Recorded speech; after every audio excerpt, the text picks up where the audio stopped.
بسم اللہ الرحمن الرحیم نحمده ونصلی ونسلم علی رسولہ الکریم عن جابر رضی اللہ تعالی عنہ قال کان رسول اللہ صلی اللہ تعالی علیہ وسلم يعلمنا الاستخارة في الأمور كما يعلمنا السورة من القرآن يقول إذا هم أحدكم بالأمر فليركع ركعتين من غير الفريضة ثم ليقل اللهم إني أستخيرك بعلمك وأستقدرك بقدرتك وأسألك من فضلك العظيم إلى آخر الحديث۔ حضرت جابر رضی اللہ تعالی عنہ سے روایت ہے کہ رسول اکرم صلی اللہ تعالی علیہ وسلم ہمیں اپنے معاملات میں استخارہ کرنے کا طریقہ بڑے اہتمام سے سکھایا کرتے تھے، اور اس طرح سے آپ استخارے کا طریقہ اور استخارے کی دعا سکھایا کرتے تھے جس طرح سے قرآن مجید ہمیں سکھایا کرتے تھے۔ یہ اشارہ ہے کہ بہت اہمیت کے ساتھ ہم میں سے ہر شخص کو استخارے کی تلقین کرتے اور استخارہ سکھایا کرتے تھے۔ چونکہ بندوں کا علم ناقص ہے اور بسا اوقات انسان کوئی کام کرنا چاہتا ہے لیکن وہ کام انجام کے اعتبار سے اس کے حق میں اچھا نہیں ہوتا، اب اسے کیا معلوم کہ یہ کام میرے لیے بہتر ہے یا نہیں ہے، تو یہ کام بڑی خوشی خوشی سے کرے لیکن آگے جا کر اسے نقصان ہو، تو رسول اللہ صلی اللہ تعالی وسلم نے ایسے امر میں نماز استخارہ کی تلقین فرمائی ہے کہ بندے کو جب کوئی اہم کام پیش ہو، کوئی اہم معاملہ پیش ہو اور جس میں فیصلہ کرنا اس کے لیے مشکل ہو تو وہ استخارہ کر لیا کرے۔ استخارہ کا مطلب ہے خیر کا طلب کرنا، اللہ سے بھلائی کا طلب کرنا، اللہ سے بہتری کا طلب کرنا۔ اور رسول اکرم صلی اللہ تعالیٰ علیہ وسلم صحابہ کو بہت اہتمام سے استخارے کی دعا سکھاتے اور طریقہ بتاتے۔ چنانچہ رسول اللہ صلی اللہ علیہ وسلم نے یہ طریقہ تلقین فرمایا کہ تم میں سے جب کسی کو کوئی اہم معاملہ پیش آئے، اہم معاملے سے مراد کوئی آپ کاروبار کرنا چاہتے ہیں، یہ میرے لیے ٹھیک ہے کہ نہیں، آپ کوئی سفر کرنا چاہتے ہیں کہ اس سفر میں میرے لیے بہتری ہے کہ نہیں، اسی طرح سے کسی جگہ آپ شادی کرنا چاہتے ہیں، اپنی بیٹے کی شادی کرانا چاہتے ہیں، بیٹی کی شادی کرانا چاہتے ہیں، یا اس قسم کا اور بھی کوئی ایسا اہم معاملہ ہے تو اس میں استخارہ کر لیا جائے۔ لیکن وہ کام کہ جو 100% درست ہے اور 100% اس میں خیر ہی خیر ہے، معلوم ہے کہ اس کام میں خیر ہے، اس میں استخارے کی ضرورت نہیں ہے۔ مثال کے طور پر نماز پڑھنی ہے، ایک آدمی کہ میں استخارہ کر لوں کہ نماز پڑھوں یا نہ پڑھوں، نفل مجھے ادا کرنے، میں نفلوں کے لیے استخارہ کر لوں کہ نفل نماز پڑھوں یا نہ پڑھوں، تو اس کے لیے استخارے کی ضرورت نہیں ہے، یہ خیر کے کام ہیں، یہ تو کرنے ہی کرنے ہیں۔ لیکن جہاں مجھے نہیں معلوم کہ اس کام میں میرے لیے خیر ہے کہ نہیں ہے، اس جگہ پر مجھے استخارے کا حکم ہے۔ رسول اللہ صلی اللہ تعالی علیہ وسلم استخارہ کس طرح سے بتاتے؟ فرمایا فَلْيَرْكَعْ رَكْعَتَيْنِ مِنْ غَيْرِ الْفَرِيضَةِ، آدمی 2 رکعت نماز نفل ادا کرے فرض کے علاوہ، یعنی 2 رکعت نماز نفل ادا کرے، اور نفل نماز ادا کرنے کا کوئی مخصوص طریقہ نہیں ہے، جس طرح سے جس وقت ہو 2 رکعت نماز وہ استخارے کے نفل کے پڑھ لے، دن کو بھی رات کو بھی۔ کوئی اس کے لیے نہیں ضروری کہ آپ سونے سے پہلے پڑھیں اور اس کے بعد سو جائیں، نہیں، کئی حدیث میں اس کا ذکر اور تذکرہ نہیں ہے۔ بس اتنی بات ہے کہ فرض نماز کے علاوہ 2 نفل ادا کرے، مکروہ وقت نہ ہو اس کے علاوہ، مکروہ اوقات کے علاوہ، یعنی سورج کے طلوع ہوتے وقت، غروب کے وقت، اور اسی طرح سے زوال کے وقت نہ پڑھے، اسی طرح سے فجر کی نماز سے لے کر اشراق تک کا جو وقت ہے اس میں نفل نہ ادا کرے، عصر سے نماز سے لے کر مغرب تک اس میں نفل نہ ادا کرے۔ اس کے علاوہ جب بھی چاہے، جس وقت چاہے، دن کو یا رات کو، استخارے کی دعا پڑھ لی ہے اور استخارے کی 2 رکعت نماز نفل ادا کر لی ہے، اور اس کے بعد اللہ پاک سے دعا مانگے۔ اللہ پاک سے دعا مانگے، اور دعا کا ادب ہے کہ پہلے اللہ کی حمد و ثنا دعا میں بیان کرے اور پھر رسول اللہ صلی اللہ علیہ وسلم پر درود شریف بھیجے، اور اس کے بعد یہ دعا مانگے اللہم انی استخیرک بعلمک۔ یہ کلمات اللہ کے ہاں گڑ گڑا کر کہے، اے اللہ میں تجھ سے تیری صفت علم کے واسطے سے خیر اور بھلائی کی طرف رہنمائی چاہتا ہوں کہ اللہ تو علیم ہے، تو دلوں کے حالات کو جانتا ہے، آنے والے حالات سے بھی تو آگاہ ہے۔ اے اللہ تیرے اس علم کے ذریعے سے میں آپ سے اس معاملے میں خیر کا طالب ہوں اور خیر کے طلب کا میں آپ سے سوال کرتا ہوں۔ وَأَسْأَلُكَ مِن فَضْلِكَ الْعَظِيمِ، اور اللہ میں آپ سے آپ کا بڑا فضل چاہتا ہوں، اور فَإِنَّكَ تَقْدِرُ وَلَا أَقْدِرُ، اس لیے کہ تو قادر مطلق ہے، تو قدرت رکھتا ہے اور میں قدرت نہیں رکھتا، میں تو عاجز ہوں۔ اور وَتَعْلَمُ وَلَا أَعْلَمُ، اور تو جانتا ہے اور میں بالکل اس معاملے میں ناواقف ہوں۔ وَأَنْتَ عَلَّامُ الْغُيُوبِ، اور آپ تو تمام غیبوں کی باتوں سے باخبر ہیں، اور مجھے کوئی معلوم نہیں کہ یہ جو کام میں کرنے جا رہا ہوں آئندہ چل کے اس کام میں میرے لیے بہتری ہوگی کہ نہیں ہوگی۔ یہاں شادی کا سلسلہ رشتہ قائم کرنا چاہ رہا ہوں، نہیں معلوم اس میں میرے لیے یہاں بہتری ہوگی کہ نہیں۔ یہ کاروبار کھولنا چاہ رہا ہوں، مجھے نہیں پتہ اس میں میرے لیے بہتری ہوگی کہ نہیں، اس لیے میں آپ سے اے اللہ سوال کرتا ہوں۔ اللہم ان کنت تعلم ان ھذا الامر خیر لی فی دینی و معاشی و عاقبۃ امری، اے اللہ یقیناً تو باخبر ہے، تیرے علم میں ہے کہ یہ کام اگر میرے لیے بہتر ہے جو میں کرنے کا ارادہ رکھ رہا ہوں، اور اس میں میری دنیا اور میرے دین اور میری آخرت کے لحاظ سے اگر یہ کام میرے لیے بہتر ہے تو اس کو مقدر فرما دے کہ یہ جو کام میں کر رہا ہوں نمبر ایک میرے دین کے حساب سے بہتر ہو کہ اس کام کو کرنے کے بعد میرا کوئی دینی نقصان تو نہیں ہوگا، نمبر دو دنیاوی کوئی نقصان تو نہیں ہوگا کہ لوگوں کے سامنے ذلت اور رسوائی مجھے اٹھانی چڑھ، اور آخرت کا کوئی نقصان تو نہیں ہوگا۔ اے اللہ اگر اس کام میں جس کا ارادہ میں کر رہا ہوں، اے اللہ اس میں میرے دین کی بھلائی ہے، میری دنیا کی بھلائی ہے اور میری آخرت کی بھلائی ہے، تو اے اللہ اس کام کو میرے لیے مقدر کر دے اور میرے لیے آسان بھی فرما اور میرے لیے برکت بھی عطا فرما۔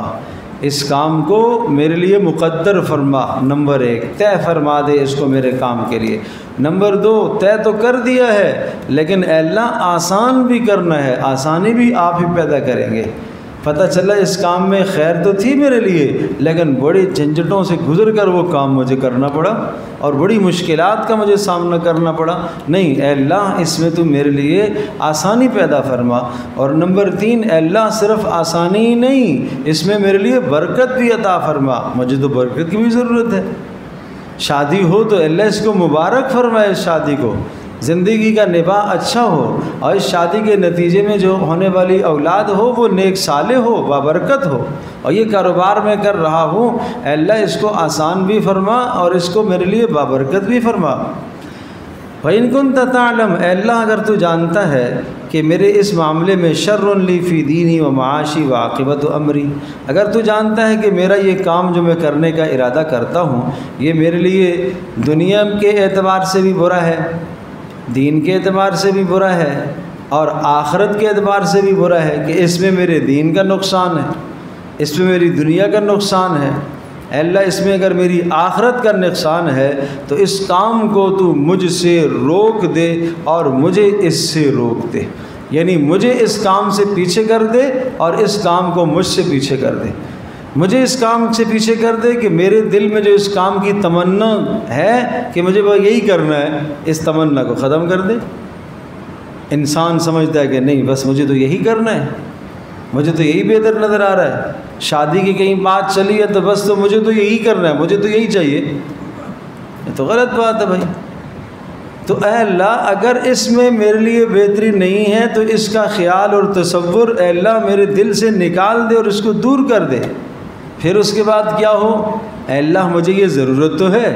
اس کام کی ضرورت تو ہے، اس کاروبار کی ضرورت تو ہے، اے اللہ پھر جہاں سے میرے لیے بہتری اور بھلائی ہو وہاں سے میرے لیے یہ کام مقدر فرما دے۔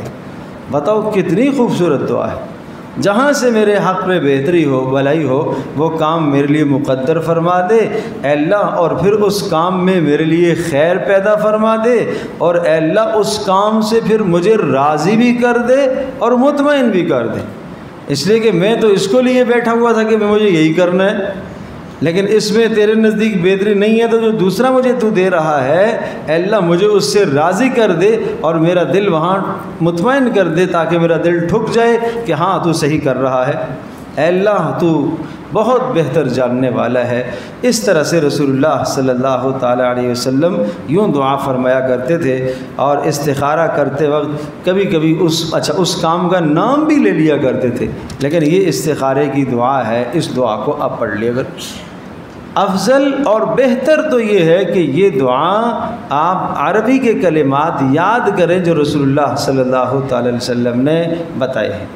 اور اگر یہ دعا آپ کو عربی کے کلمات میں یاد نہیں ہے، چونکہ آپ نے نماز کے بعد ہاتھ اٹھا کے دعا کرنی ہے، تو آپ اپنی زبان میں بھی دعا مانگ سکتے ہیں۔ اس کا مفہوم جو آپ کے ذہن میں آیا ہے آپ اس کو دیکھ کے پڑھ سکتے ہیں، اور دعا اصل نام ہے کیفیت کا۔ آپ کی کیفیت بنے کہ اے اللہ میں تو عاجز ہوں، میں تو کمزور ہوں، مجھ سے کچھ نہیں ہو سکتا، کچھ نہیں بن پڑتا، مجھے نہیں معلوم یہ کام میرے لیے بہتر ہے نہیں ہے، اے اللہ تو جانتا ہے انجام کے اعتبار سے یہ کیا ہوگا۔ تو اپنے عجز اور کمزوری کا آدمی اظہار کر رہا ہے تو پھر اللہ کے ہاں دعا قبول ہوگی۔ اب یہ اللہ کا بندہ استخارے کی دعا تو پڑھ رہا ہے، نہ اس کو پتہ کہ میں اللہ سے کیا خیر مانگ رہا ہوں، اللہ مجھے کیا دے گا، یہ کیسی جہالت ہے۔ تو یہ مسائل سیکھنے کے ہیں، یہ جاننے کے ہیں کہ اگر آپ کو عربی کا متن یاد ہو جائے اور اس کا معنی آپ کو آتا ہے تو اچھی بات ہے، نہیں تو کم از کم اپنے الفاظ میں اس دعا کو اس کیفیت کے ساتھ کریں۔ اب سوال یہ ہے کہ یہ دعا تو ہم نے کر لی، اب آپ انتظار میں ہوں گے کہ دعا کرنے کے بعد اب ہوگا کیا؟ شاید جبریل علیہ السلام آ جائیں؟ نہیں، رسول اللہ صلی اللہ علیہ وسلم نے کوئی ایسی تصریح نہیں فرمائی۔ اس کا مطلب ہے اللہ سے خیر مانگنا، اے اللہ مجھے یہ خیر عطا فرما، اگر اس میں بہتری ہے تو مجھے خیر عطا فرما۔ کبھی کبھی کہیں 100 میں سے 1%، 2% چانس ہے کہ خواب میں آپ کو اشارہ مل جائے۔ اگر آپ نے کوئی خواب مناسب دیکھ لیا، سحر کا وقت دیکھ لیا، تو کسی خواب کی تعبیر جاننے والے سے آپ پوچھیں، آپ کا مخلص آدمی بھی ہو اور وہ خواب کی تعبیر سمجھتا بھی ہو۔ تعبیر کا علم مشکل علم ہے، اور ہر ایک کے سامنے نہ بیان کیا کرو، پھر آپ وہ بیان کر لیں۔ ایک طریقہ یہ ہے، خواب میں کوئی آپ کو اشارہ مل جائے، کوئی اچھی چیز آپ کو نظر آ جائے، یہ تجربات ہیں علماء کے، بزرگوں کے، مشائخ کے تجربات ہیں، کوئی حدیث میں یہ بات نہیں آئی ہے۔ حدیث میں اتنی بات ہے کہ استخارہ کرو اس طرح سے۔ اور دوسری صورت یہ ہے کہ جس کام کے لیے آپ نے استخارہ کیا ہے، اگر استخارے کے بعد دل آپ کا مطمئن ہے، اس کام کے اسباب پیدا ہونا شروع ہو گئے ہیں، اور وہ کام اور کھل کر آپ کے سامنے واضح آ رہا ہے، تو یہ نشانی ہے کہ اس میں آپ کے لیے خیر ہے، اس میں بہتری ہے۔ لیکن استخارے کے بعد آپ کا ذہن تذبذب کا شکار ہے، کوئی ذہن میں فیصلہ آپ نہیں کر پا رہے، تو اس کا مطلب ہے اس میں خیر نہیں ہے، اس کو چھوڑ دو، پیچھے ہٹ جاؤ اس سے۔ تو یہ ہے استخارے کا عمل، اور یہ اس کی حقیقت ہے، اور اس کے لیے کوئی ضروری نہیں ہے کہ رات کو کریں اور اس کے بعد آپ سو جائیں اور اس کے بعد آپ خواب دیکھیں اور فلاں کریں اور فلاں کریں، یہ سب تکلفات ہیں۔ یہ آپ دن کو بھی پڑھ سکتے ہیں، یہ 4 بار پڑھ سکتے ہیں، 6 بار پڑھ سکتے ہیں، کئی مرتبہ آپ دعا کریں، کئی مرتبہ، جب تک اطمینان آپ کو نہ ہو، ذہنی آپ نہ چھوڑیں۔ ہم کرتے ہیں ایک مرتبہ خواب نہیں آیا، نہیں جی مجھے تو کوئی اشارہ ہی نہیں ملا۔ بھائی آپ مسئلہ پہلے پوچھو کہ اشارہ نہیں ملتا، خواب آپ کو آنا ضروری نہیں ہے۔ میں نے عرض کیا کہ 100 میں سے 1% چانس ہے، اور جو آدمی سچا ہوتا ہے اس کو سچے اور درست خواب آتے ہیں، جو آدمی جھوٹ بولتا ہے اس کو خواب بھی ایسے ہی آتے ہیں، ایسے ہی خواب آتے ہیں پھر۔ تو اس لیے اگر کوئی اشارہ مل گیا تو اچھی بات، نہیں تو آپ دیکھو آپ کا قلبی رجحان کس طرف ہے۔ اگر دلی رجحان اس کام کے کرنے کی طرف ہے تو کر لو، اور اگر دلی رجحان اس کی طرف نہیں ہے تو چھوڑ دو۔ آپ تذبذب میں مبتلا ہیں، پھر آپ چھوڑ دیں، پھر آپ کے لیے خیر نہیں ہے، بہتری نہیں ہے، یا اس کے متبادل کوئی اور جگہ آپ کے سامنے نظر آ گئی اور وہ آپ کو بہتر لگ رہی ہے، تو اب یہ اشارہ آپ کو دیا جا رہا ہے کہ یہ بہتر ہے۔ لیکن مسئلہ یہ ہے کہ اس اشارے کو تو ہم سمجھیں، اس اشارے کو ہم سمجھنے کی کوشش کریں کہ رسول اللہ صلی اللہ علیہ وسلم نے جو اپنی امت کو تعلیم دی ہے، کیا ایک آدمی اللہ پاک سے خیر مانگتا ہے اور اپنے آپ کو عاجز کر دیتا ہے کہ اے اللہ میں کچھ نہیں ہوں، میں نے اپنا آپ تیرے سپرد کر دیا۔ مجھے یہ بتاؤ، آپ دنیا میں اپنی جان، اپنا مال، اپنی ذات، اپنا گھر کسی آدمی کے سپرد کر دیتے ہو کہ بھائی میں سفر پر جا رہا ہوں، میرا پیچھے سارا نظام وہ آپ کے سپرد ہے، آپ نے دیکھنا ہے، آپ اس پر اعتماد کر رہے ہیں، تو کیا وہ آپ کے اعتماد کی لاج نہیں رکھے گا؟ کتنی لاج رکھے گا؟ آپ اللہ کو کہہ رہے ہیں کہ اللہ میں عاجز ہوں، میں کمزور ہوں، میں اپنا معاملہ تیرے سپرد کر رہا ہوں کہ اللہ اگر اس میں بہتری ہے تو اس میں میرے لیے مقدر فرما دے، اور اگر بہتری نہیں ہے تو اس کو میرے سے دور کر دے اور میرے دل سے اس کو ہٹا دے اور میرا دل اس سے پیچھے کر دے۔ تو جب آپ یکسوئی کے ساتھ اللہ سے مانگیں گے تو ممکن ہی نہیں ہے کہ اللہ کی طرف سے رہنمائی نہ آئے، اللہ آپ کی رہنمائی نہ فرمائے۔ کیوں نہیں کرے گا اللہ خود کہتا ہے تم مجھے پکارو، میں تمہاری دعا کو سنوں گا، میں تمہاری رہنمائی کروں گا۔ والذین جاہدوا فینا لنہدینہم سبلنا، ہم سے جو راستہ طلب کرے گا، رہنمائی طلب کرے گا، ہم اس کے لیے راستے کھولیں گے، ایک نہیں کئی راستے ہم وار کریں گے، لیکن کمزوری اپنی ہوتی ہے۔ تو اس لیے بھائی یہ ہے طریقہ اصل استخارے کا کہ انسان کو از خود کرنا چاہیے، اور جو آدمی جس پریشانی میں مخمصے میں مبتلا ہے تو اس کو خود استخارہ کرنا چاہیے۔ دوائی بیمار یہ ہے، دوائی دوسرا آدمی کھائے تو اس سے بات نہیں بنتی، اس لیے از خود استخارہ کیا کرو اور خود اس مسنون عمل کو اپنانے کی کوشش کرو۔ آج یہ سنت چھوٹی ہوئی ہے، لوگ استخارہ تو کراتے ہیں لیکن دوسروں سے کرواتے ہیں، خود نہیں کرتے۔ اس لیے از خود استخارہ کرو۔ رسول اللہ صلی اللہ علیہ وسلم نے یہ سکھایا ہے عمل، اور ایسے سکھایا ہے جس طرح سے آدمی کو رسول اللہ صلی اللہ علیہ وسلم نے صحابہ کو قرآن سکھایا، اس طرح سے استخارے کی دعا سکھائی ہے۔ اللہ پاک ہم سب کے لیے سمجھنا عمل کرنا آسان۔